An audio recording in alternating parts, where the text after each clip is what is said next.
Nerds 6, Moro Pizza Droid, Preacher. Me voilà à quatre pattes, dans l'obscurité la plus totale, à traîner mes guêtres dans la poussière poisseuse et suffocante des conduits d'aération de l'immeuble. Un peu plus tôt, j'ai dévissé la grille de ventilation de ma salle de bain avec les dents. Peut-être même que j'en ai bouffé un morceau, car j'ai un horrible mal de bide maintenant. Il y avait un putain de robot derrière ma porte. Il y avait un putain de robot à la con de sa mère derrière ma putain de porte. J'avais raison d'avoir peur de sortir. Il a toujours raison, le Preacher. C'est un génie incompris, le Preacher. C'est un messie que Dieu a envoyé sur Terre pour libérer les humains d'un horrible avenir, le Preacher. C'est pour ça qu'il a des super intuitions, le Preacher, des prémonitions. J'y vois que dalle et j'avance en faisant gondoler la tôle des conduits chaque fois que je me tape la tête dessus. J'avais tout bon depuis le début. Je suis pas un de ces cons d'agoraphobes de mes deux. La porte de ma pièce était une saloperie d'ennemis. Et il y avait un garde derrière. Le robot est venu pour me buter, ça c'est sûr. Je suis la Sarah Connor de mon époque. Ça doit être ça. Et le robot c'était un émissaire d'Animebot, un Terminator qu'il a envoyé depuis le futur pour m'empêcher de lui griller sa race en lui ouvrant le cœur. Je fais en sorte de passer en revue les hypothèses les plus probables pour retrouver un cadre logique et endiguer mon attaque panique. Mais pourquoi qu'il était habillé en livreur de pizza, le Terminator? On s'en fout. Il est arrivé trop tard le con. J'ai niqué la source du déclin de l'humanité dans son berceau avant que le fléau ne se propage. Mais alors, pourquoi qu'il est là à notre époque le Terminator? Fini l'Animebot. C'est plus qu'une flopée d'informations mortes sur les clusters d'un disque dur, des informations qui n'attendent qu'à être écrasées par les prochains fichiers, qui seront copiés sur le disque. Mais putain c'est ça. Ah là. Je viens de tomber dans un conduit vertical, et chuter d'au moins 2 étages sur mon gros cul. J'ai l'horrible sensation d'avoir des hémorroïdes surinfectés, ayant entraîné un cancer de l'anus. J'ai mal. Mais la joie d'avoir trouvé la raison de tout ce merdier, dissipe la douleur rapidement. C'est ça. Animebot n'est pas encore tout à fait mort. Il est encore présent sur le disque dur des serveurs d'Elphasoft, et il suffirait qu'une personne mal attentionnée utilise un logiciel de récupération de données effacées pour qu'il revienne à la vie. C'est horrible. Voilà la raison pour laquelle le robot est là. Je dois me rendre à la chambre des serveurs avant qu'il n'y accède et formater les disques. C'est à ce moment précis que je prends conscience que j'ai oublié mes Xanax à l'appart. Non, je ne peux pas sortir sans mes Xanax. J'ai besoin de mes anxiolytiques pour apaiser mes angoisses et affronter ma peur des foules. Je dois retourner chez moi pour récupérer mes pilules. Mais le robot m'y attend sûrement, il connaît mes points faibles. Il vient du futur. Kikoulol, 84. Alu 3000, 2,5 mg, acide lysergique pour hippie. Ça fait 17 000 fois que je relis la mention sur le blister, à l'endroit, à l'envers, une lettre sur 2, en fermant un œil, en dansant à cloche-pied. Mais rien à faire, j'ai bien gloupsé 3/4 d'une boîte d'Alu 3000, 2,5 mg, acide lysergique pour hippie. Le cul de ce salopard de merde d'Akayo recèle décidément bien des surprises. Ouarg. J'essaie d'imiter le cri de différents animaux dans ma tête pour trouver celui qui correspondrait le mieux à mon désarroi, et celui qui s'en approche le plus, pour le moment, à celui de l'éléphanteau de mer. C'est très mignon un éléphanteau de mer, mais ce serait encore mieux sans la barbe et avec des pattes de singe bonobo greffées dans le dos, rasé à la cire 2. Mais que quoi? Je revois la scène encore et encore, moi, mon besoin vital de l'exocalme, le corps affalé de mon ami Akayo, inconscient. Et son cul, qui enflé se distend sous mes yeux, qui devient peu à peu énorme comme une montagne. J'emprunte la voie sacrée, le sphincter admirablement rond, comme une porte vers le paradis, qui aspire lentement mes 2 bras, ma tête, mon torse. Je me laisse emporter, je plonge dans les tréfonds du rectum sinueux, au contour étroit et mouvant. Le bonheur du plaisir de la vie, m'emplit de sa douce merveilleuse chaleur. Le monde est merveilleux. J'accomplis un voyage intermystique au cœur des entrailles lumineuses d'Akayo, guidé par la voix de mon lapin en peluche, qui résonne de partout à la fois. Des replis de chair suintants de sucre s'enroulent délicatement autour de moi, pour mieux me retenir. Tout cet univers est empli d'une intense vibration d'amour, et je, moi, nous, ronronnons de bonheur. Les nuqueuses phosphorescentes me dorlotent adorablement, mais je m'extirpe de ce bonheur sucré pour poursuivre ma quête mystique. Je dois trouver le lexocalme sacré, qui me sert d'âme de rechange depuis mon enfance. Je suis un prophète itinérant, un visionnaire enfermé dans le carcan doucereux du cul d'Akayo. Des repères, il faut que je me raccroche à des repères. Salut, H-Sexville, Happy Smiley, Gros Poutou, mort de rire, Kikou, LOL. Il ne faut pas que je me dilue dans l'éternité rose et vibrante de chaleur, il faut que je me regroupe, que je me concentre. Il ne faut pas que je perde mon identité et mon nom est Kikou LOL, Kikou, LOL, Kikou LOL, le Kikou, le cookie, Pitoutlo. Soudain apparaît le JPEG de maman, grandeur nature, son beau visage d'ange, ses bras largement verts et accueillants. Maman, je me noie dans son amour maternel, et dans la félicité de l'inconscience béate, mais son placenta est soudainement en veille de machine au contour flou. Des membres articulés glacés prennent possession de son utérus géant, glissent sur moi, plantent leur putain de crocs rampant dans ma poitrine pour me traîner dehors. Ils ouvrent le cercle harmonieux, déchirent les membranes et vidangent le placenta. Nous, on tombe lamentablement dans un tas de viscères morts dans un nouvel univers hostile. La douleur de l'oxygène qui se fraye un chemin dans mes poumons, la lumière blanche qui m'inonde, le froid glacial d'un monde d'acier. Je hurle. La rage est comme de l'essence qui entre en moi par un entonnoir planté dans ma tête. Tout devient rouge et brûlant. Des messages instantanés s'affichent sous mes yeux, de plus en plus rapidement, mais alors que j'attendais des mots de réconfort de la part de mes amis, ce ne sont qu'anathèmes de bordel de pute écrits par des démons.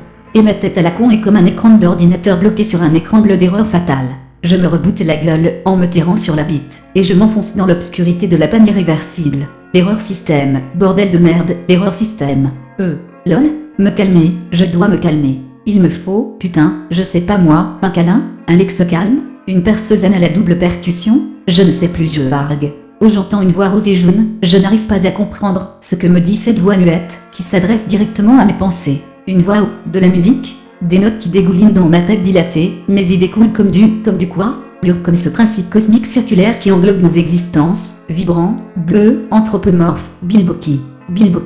Je veux un bisou. Voilà. Je veux qu'on me cajole et qu'on m'explose les entrailles à la dynamite de chantier. Ouah, lolmdrr ptdrr lxpdrrr. Bisous. ROFL de LOL. DTC. Bisous. Ouaf, rien de plus drôle qu'un bisou.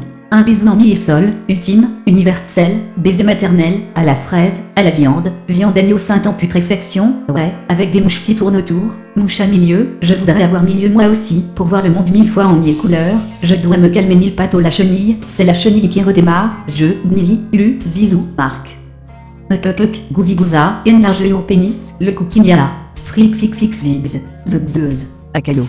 Me Cassandra, grosse salope. Ah oui, vas-y bourre-moi le cul, ouais, vas-y prends la table basse à ouais dans mon cul, ouais, même ouais tout le pied de table salope, ouais, Dorme. Je reprends mes esprits. Chez Clog. Akayo, alias Jean de l'Esquifeneteur Password. Nicolas 2, 69. Go to channel conscience claire d'Akayo. Je boot. Ok, on y est. Je me réveille, donc. Et immédiatement, je me rends compte très nettement que je viens de hurler des phrases que la morale réprouve. J'en ai encore le pharynx qui démange. Me voilà beau. Et si mes souvenirs sont bons, je devrais être en compagnie de 2 témoins humains. Je me prépare donc à prononcer cette phrase d'excuse imparable. Mon subconscient, victime innocente du préformatage esthético-représentationnel, et de la morale judéo-chrétienne décadente aujourd'hui, mais néanmoins déguisée sous les espèces d'un conformisme relationnel sage, et mesurée alors même qu'elle masque plutôt une forme de normélopathie couplée, comme de juste à la conséquence logique dans l'ordre de l'éthos de la société du spectacle, à savoir une putain de fascination du déviant. Et du vice, aura seul à répondre à vos éventuelles réprimandes, imméritées comme on le voit, bande de tanches, je vous encule. Je la répète 2 ou 3 fois dans ma tête, pour y mettre le ton. Idoine. Puis je me décide à ouvrir les yeux en grand. Mon subcon. Je m'arrête. La situation a changé, et n'a plus grand chose à voir avec celle à laquelle je me préparais. Je me suis évanoui pendant un combat entre moi, un robot risible à roulette à pizza intégré, et un humain d'état civil indéterminé. Qui coule 84 couinait, comme un hamster dans un appareil à gaufres, avant d'être abordé par un robot mécano, qui lui a transformé la face en beignet frit. Bien. Superbe récapitulatif, je m'en félicite intérieurement. À présent, je suis couché sur le ventre, la joue contre la moquette, mes vêtements sont arrachés en désordre, mon pantalon est baissé, j'ai peur que Kikulol ait trouvé la cachette des pilules, et le sang de ma blessure est figé sur mon front. Le robot, lui, est plié gentiment contre un mur, je pense qu'il se repose. À moins que la fourchette rouillée plantée dans sa gorge y soit pour quelque chose. Le robot mécano a disparu.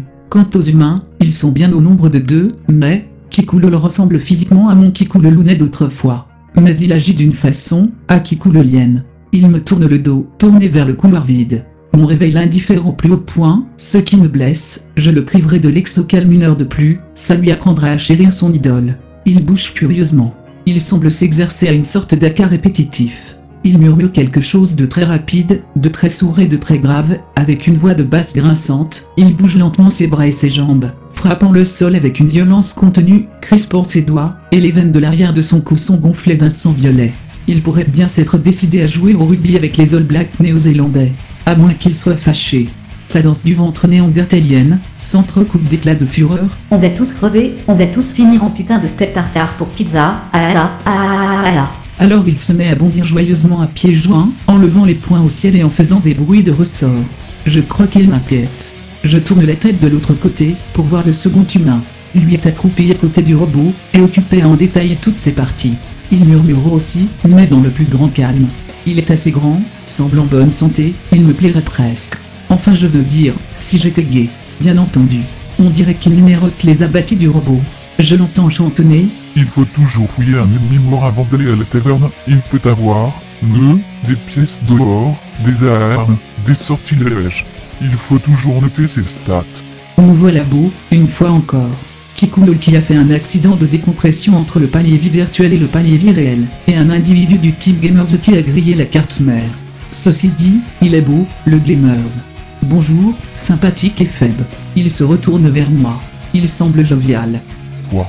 Hello, j'ai des bleus partout, bordel. Je disais, bonjour, bel inconnu. Ah, ok. Bonjour à Calo. Tu veux un hématome? Que? Ce sont des gélules pour soigner les hématomes.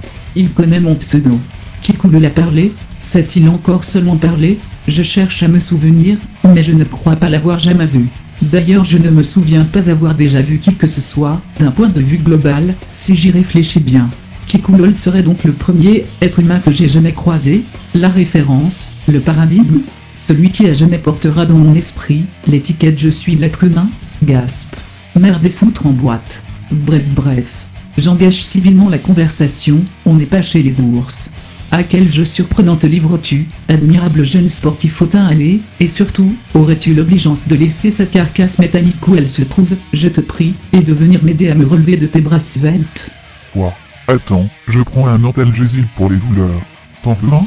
Non merci. Est-ce que tu peux venir ici et te servir de tes bras de disco-ball pour me prendre et me relever, je te prie, et vite, bordel?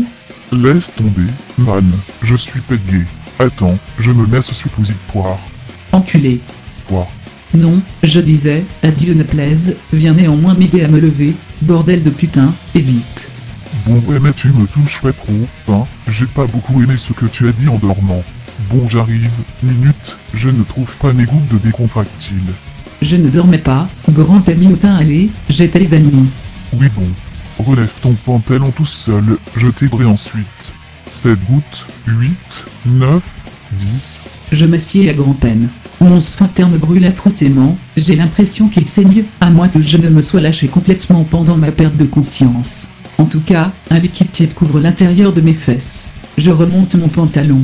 L'humain a sorti une trousse à pharmacie pleine de remèdes divers et variés, et en a sorti une douzaine de boîtes, voire plus. Voilà, viens m'aider. Oui maître. Sentais-je une once d'ironie dans ta phrase? De quoi? Oh, vous saignez, j'ai des pansements anti-infectieux pour cela. D'ironie. Et ironélia en grec. Quoi? Rien, aide-moi. Ouais d'accord, man. Les pansements, tu les veux ou pas? Non je te dis. Oubliaïe. T'as mal. Un peu. Force est de constater que ni j'ai l'anus en lambeaux. Qu'as-tu donc fait pendant mon sommeil, joli farceur à l'espiègle libido? Quoi? Ah ouais non, c'est Kikoulol, pas moi. Il cherchait ses pilules dans ton cul. Prends un analgésique aussi, tu vas voir, ça ira mieux. C'est ce que je m'y craignais. Laisse-moi m'appuyer sur ton épaule statuaire, frère. Je suis pas ton frère. Du moins je ne pense pas. Si tu veux pas des pansements, j'ai des antibiotiques à large spectre. Ah, fort bien. Il demeure que je vais m'appuyer, sinon je tombe. Dis-moi, tu connais tout le monde, toi. Qui es-tu? Ben, Big Chief. Tu, Big Chief? Ben oui, l'homme. Je passe en revue, en esprit, toutes les conversations que j'ai pu avoir avec Big Chief. Toutes les fois que je lui passais en webcam, à la place de ma tronche, des vidéos de Bruce Lee, un maître du Kung Fu que plus personne ne connaît, surtout pas ce décérébré, d'ailleurs ils sont tous décérébrés, il n'y a qu'à voir, qui écrit pour Wikipédia, hein? Moi, et pas eux. Bon. Je me souviens aussi de tous ces dialogues où je passais pour le roi du monde. Il m'adulait, il me couvrait de lolid, bip, word, bip, j'en venais à concevoir certains espoirs, même si je ne suis pas gay, bien entendu, bien entendu. Tout ce travail abattu, et tout ce travail ruiné en une seconde par un pantalon baissé et un sphincter en feu. Rhum. Content de te voir, Big Chief. Ben moi aussi, hein. Bon, t'es sûr tu veux rien pour te soigner? Non, ça ira. Bon, trêve de familiarité. Passons à l'essentiel. Qu'est-ce qu'on fait? Une idée? Oh tu sais, moi, si je suis là, c'est de passage, je vais retrouver Selena. Selena? Selena. Sais-tu qu'en grec Séléné désigne la lune? Quoi? En fait c'est surtout une putain de bonasse qui me veut dans son pieu. Oh, est-ce que j'ai toujours mes dures érections? Ok, les pilules sont bien là. Ton pragmatisme me décevra toujours. Mon quoi? Non, rien. Bon. Je propose pour la suite des événements, que nous descendions tant bien que mal au rez-de-chaussée, et que nous trouvions un citoyen civil au dehors, pour nous guider jusqu'au building d'Alphasoft. Nous avons à y faire. Je vais voir Selena, t'écoutes pas, toi, hein, alors. Ta gueule, connard, je te le demande avec toute la bonhomie du monde, espèce de sac à foutre. Homme, je crois que je ferais mieux de prendre un duquel mectol avant d'avoir envie d'éclater ta gueule de connard. Vos gueules. Brûlés en enfer, tas de putains de gentils et mignons, qui se font des bisous dans les profondeurs infâmes du 7ème cercle de la tendresse amoureuse de merde dans ton cul bâtard bicouille-côte-lico. Kikoulol vient de se retourner, et de hurler comme une avigne. Quoi? Il est tout rouge, autant de colère que de l'ébouillantage violant à la vaseline. Je crois que je vais lui obéir, pour le coup. Il lui reste plusieurs ustensiles de cuisine tranchants, ou piquants accrochés à la ceinture, et manifestement il sait se servir de couvert. Bon, ben je vais vous suivre, alors. Décide Big Chief. Excellente initiative. Je pensais qu'on devrait. Attends. Point de précipitation. Je me propose d'échafauder une stratégie et de vous conduire au dehors. Il nous faudrait connaître notre altitude actuelle, avant de déduire combien d'étages il nous reste à descendre, monter, pour arriver au niveau du sol, puis trouver le plan de l'immeuble pour y chercher la sortie, puis partir tout azimut vers le building Alphasoft, après quoi j'aviserai. Pour ce faire, il ne nous faut guère, d'abord, qu'un altimètre, mais nous n'avons pas d'altimètre. Je suggère donc d'en commander un sur le net, donc d'investir un appartement, tous en chaîne, pour y utiliser l'ordinateur du locataire désigné volontaire pour nous aider, et pour cela il nous faudra ouvrir la porte, ce qui suppose une table basse, que nous trouverons dans un appartement de volontaires, qu'il faudra ouvrir. Ce pourquoi il nous faudra une table basse, diantre, nous voici à nous mordre la queue, et... Ta gueule. Kikoulol, 84 a bien changé. Je comprends qu'une folle relation avec mon anus puisse émouvoir une âme sensible, mais quand même. Bordel. Et Big Chief qui me regarde, comme un poireau monodormal. Je parierais qu'il va dire quoi, là? Ouais, on peut pas plutôt suivre un droïde pixelionou? Non? Genre celui qui arrive au bout du couloir derrière toi, là? Quoi?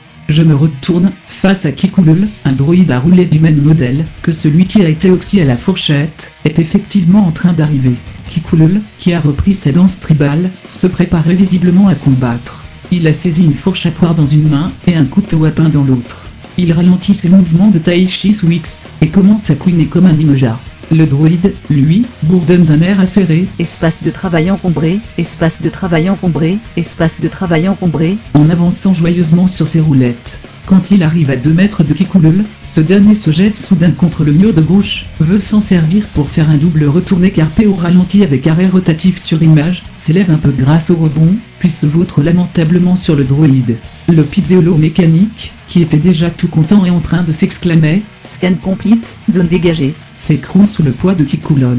Lequel, apparemment fâché d'avoir raté sa prise, se met à le bourrer de fourche, en beuglant des injures à base essentiellement de zone anale, d'une voix que Satan ne renierait pas. Peut-être qu'on devrait les séparer. Propose Big Chief. D'un point de vue pragmatique. Quoi? Oui, on les sépare. Ah ouais, j'avais pas compris. Big Chief, qui décidément est musclé, va saisir Kikoulol, à bras le corps, et lui fait la prise de l'ours. Du bisounours, disons. Le droïde, quant à lui, est un peu customisé Mad Max, avec bossé enfoncement divers, mais il semble fonctionner encore. Je le relève, accompagnant mon geste d'une formule de politesse au débit, pendant que Big Chief rend Kikoulol tout bleu à force de le serrer. Il lui envoie 2 ou 3 fois, la tête dans le mur au passage. Le droïde me remercie par un gridisi jovial, et s'enfuit illico. Suce à l'humanoïde. Quoi? Nia, lâche-moi ou je te chie sur la gueule avec tendresse et amour. Non, je disais, on le suit, d'accord, Big Chief? Ah ok, ouais d'accord. Kikoulol, tu veux un antagesine? Carcasse pourrie. Putain, mais pourquoi ces 2 crétins me répondent jamais quand je veux les aider? Putain, j'ai réussi à lancer l'ordre final. Maintenant je pourrais faire croire que c'était mon idée. Je suis un sale con, mais j'ai la classe. Le droïde avance à la vitesse d'un homme qui marche, sans plus se soucier de nous. Il couine un peu de la gauche, et le couteau à pain qui lui cisaille à demi l'agorgement d'élégance, mais il avance. Je le suis, et derrière moi Big Chief, avec Kikoulol hurlant et s'annonçant de plus en plus entre ses bras. Je ne sais pas comment Big Chief arrive encore à marcher avec la quantité de coups de talon que Kikoulol lui envoie dans les jambes. Ce Big Chief est vraiment un dieu grec. Ou alors, ces anabomèches sont vraiment efficaces. Peut-être que finalement je vais me laisser tenter.